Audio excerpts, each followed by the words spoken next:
बनाम खुदावंद जा आफरी हकीम सुखन दर जुबा आफरी.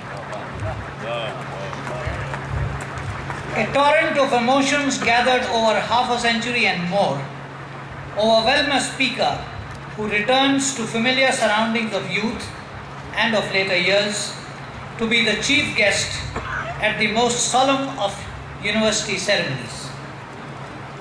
Stray thoughts compete for attention, and the balance between the past and the present is sought to be swayed. An old boy of considerable seniority wrote recently that nothing ignites nostalgia amongst AMU alumni the way the Tarana does, adding that I doubt if any other educational institution on earth has an anthem that can equal the lyrical quality of the AMU.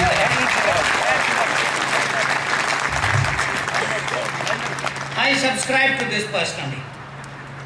I also cannot erase from my mind the intellectually accommodating ambience of the campus in mid and late 50s, the architectural magnificence of the university mosque, of the buildings around the Stretchy Hall, and above all, the captivating image of the university cricket ground.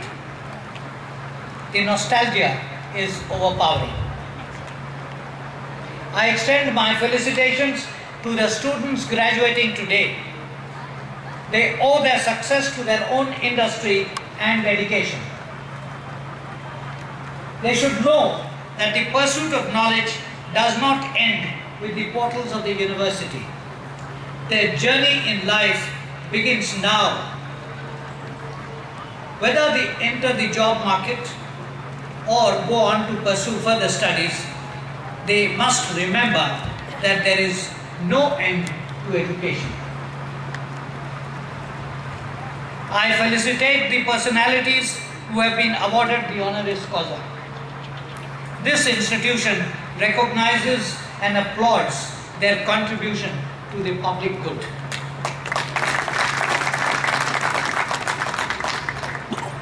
Convocations are occasions to acknowledge intellectual excellence and achievement. They should also be moments of introspection about the purpose of education, its role in society, and in the life of the nation. This is that rare, fleeting moment in life when the individual can afford to steer clear of peer pressure, pursue one's own convictions, sail into the unknown, and chart unconventional paths. Many famous names in AMU's past did just that. The uniqueness of this institution is evident. It is a university, a place where men and women gather to seek knowledge in all its manifestations.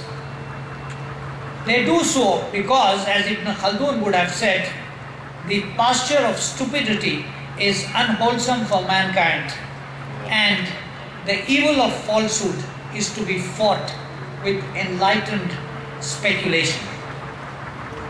Hence the need both for critical insight and for lifting the veil of ignorance. There is another aspect of uniqueness evident to all.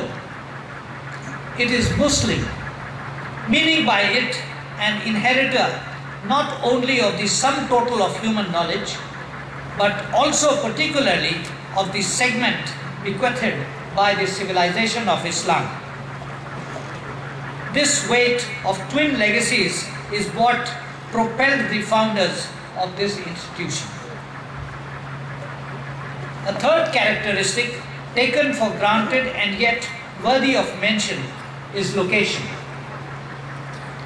It is in India, one of the cradles of human knowledge, whose inputs into and interaction with the world of Islam enriched both.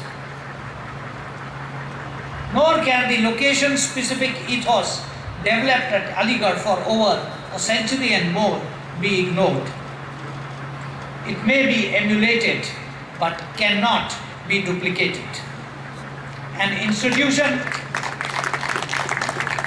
institution of higher learning and a cultural entity is not easily given to being a commercial or philanthropic franchise. Thus, the challenge emanating from being posited notionally on a tripod was demanding at all times.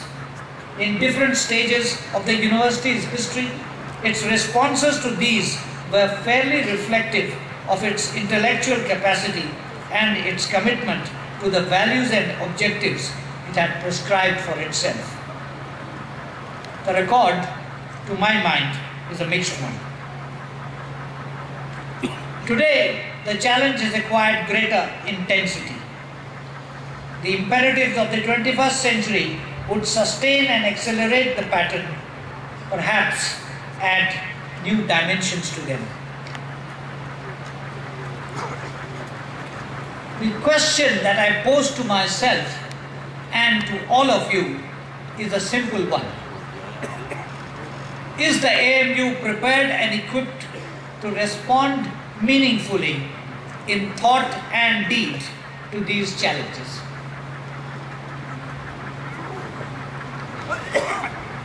Universities, ladies and gentlemen, are not a modern novelty. They have existed in all civilizations. Recorded history traces their existence in ancient Greece and ancient India, and in Egypt, Morocco, and Europe in medieval times. They emerged whenever human thought processes evolved to the point of asking questions that go beyond primary needs of human existence. They are expected to offer a depth and breadth of vision not available in the rush of everyday life. A university is a place that not only produces knowledge but also produces doubt. A place that is creative and unruly, home to polyphony of voices. It also has a practical objective: to impart skills to get a job or a better job, to improve prospects in life.